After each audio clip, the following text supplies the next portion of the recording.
Nous recevons sur notre plateau Marcène Nguema. Elle est auteure, essayiste et présidente de l'association Ozouaki qui lutte contre l'illettrisme au Gabon. Bonjour et bienvenue. Bonjour Gladys, merci de me recevoir plutôt. Alors, vous venez de regarder ce reportage sur le dialogue national inclusif qui se poursuit dans votre pays natal, le Gabon.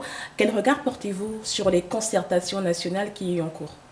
Donc pour le premier jour en fait, des plénières qui s'est passé hier, tout ce que je peux dire, moi, c'est que je trouve que tout ce qui est ressorti, c'est ce côté, on appelle ça comment, de l'économie de rente qu'on quitte à cette économie plutôt organisationnelle, c'est-à-dire en tout cas pouvoir donner l'occasion aux Gabonais de travailler, et je trouve que c'est déjà assez bien. Oui, de créer une industrie, de se mettre, d'avoir des opportunités d'emploi plus larges et plus globales. Oui. Et justement, parmi les sujets de ce dialogue inclusif, Marcène Nguema, on a les notions d'éducation et surtout le thème de la lutte contre la délinquance juvénile.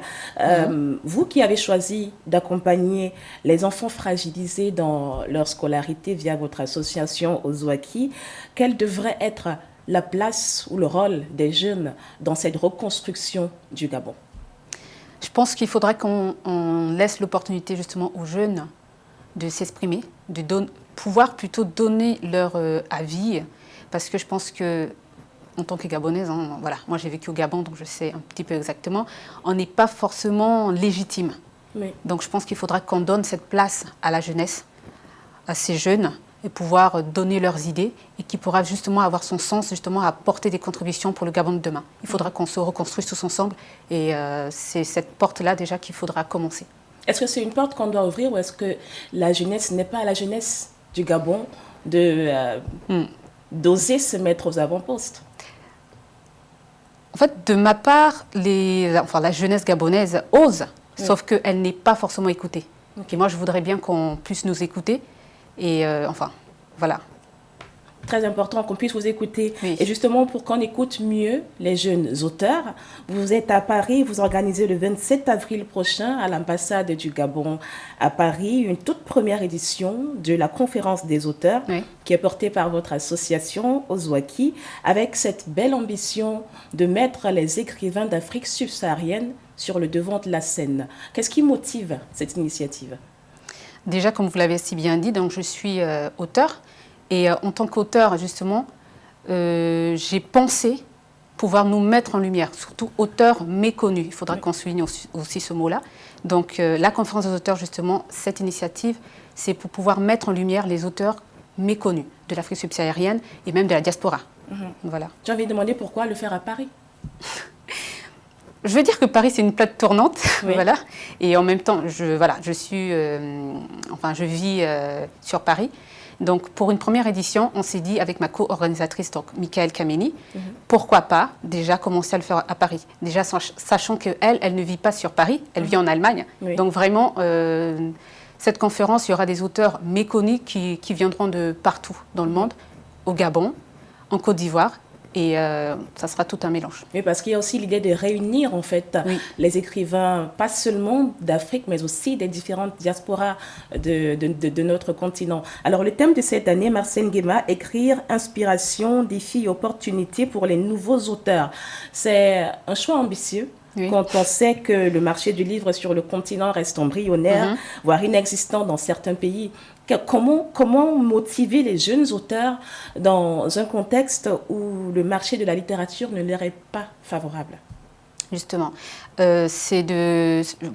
pour bien rebondir à cette question, c'est pourquoi on a créé le prix Elam. Donc le prix Elam, justement, cette idée, c'est de pouvoir accompagner des jeunes, pas forcément auteurs, mais qui sont inspirés à pouvoir, dans l'écriture et même dans l'imaginaire, parce que voilà, l'écriture, l'imaginaire, c'est un peu un ensemble. Donc, par la suite, les accompagner à pouvoir mettre en place, justement, à éditer leurs livres. Et voilà. Donc, c'est à partir du prix Elam, justement, que pourquoi pas apporter ce petit, comme vous l'avez dit, à emmener justement la littérature en Afrique un peu à pouvoir grandir. Qu'est-ce qu'on leur dit? Qu'est-ce qu'il y a comme opportunité en termes de littérature en Afrique?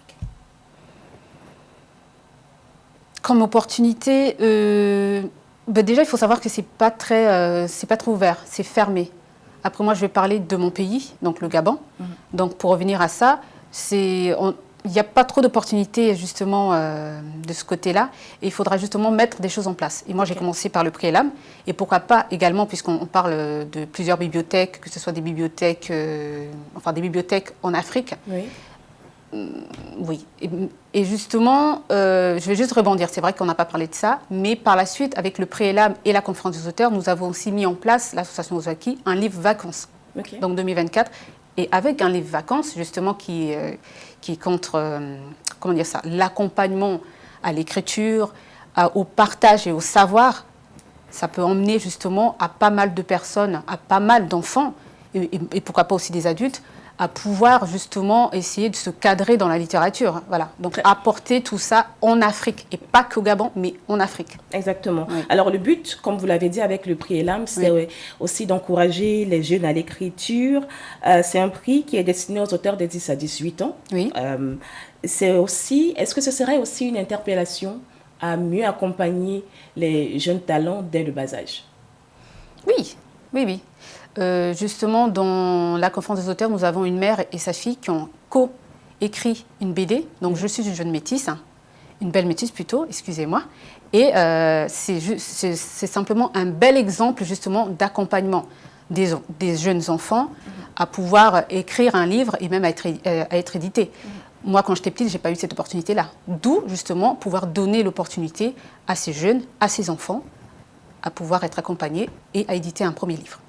Très belle ambition. Juste pour sortir, vous qui avez 2 livres sur le marché et qui abordez les thèmes de développement personnel et de vision du monde, est-ce que le public est au rendez-vous face à la richesse des productions des auteurs africains? Oui, oui, oui, oui. Ça secoue, moi je vais dire ça comme ça. Et je trouve que oui, ils sont intéressés. Et après, il faudra justement donner cette occasion-là aux auteurs à pouvoir, on ne va pas dire marchander, mais pouvoir présenter justement ce qu'ils ont à donner. D'accord. Voilà. Merci beaucoup, Marcène Nguema, d'être passée sur le plateau d'Africa 24. Et donc, le rendez-vous des auteurs, c'est? Ça sera donc le 27 avril 2024 à l'ambassade du Gabon à Paris. À l'ambassade du Gabon à Paris, c'est noté.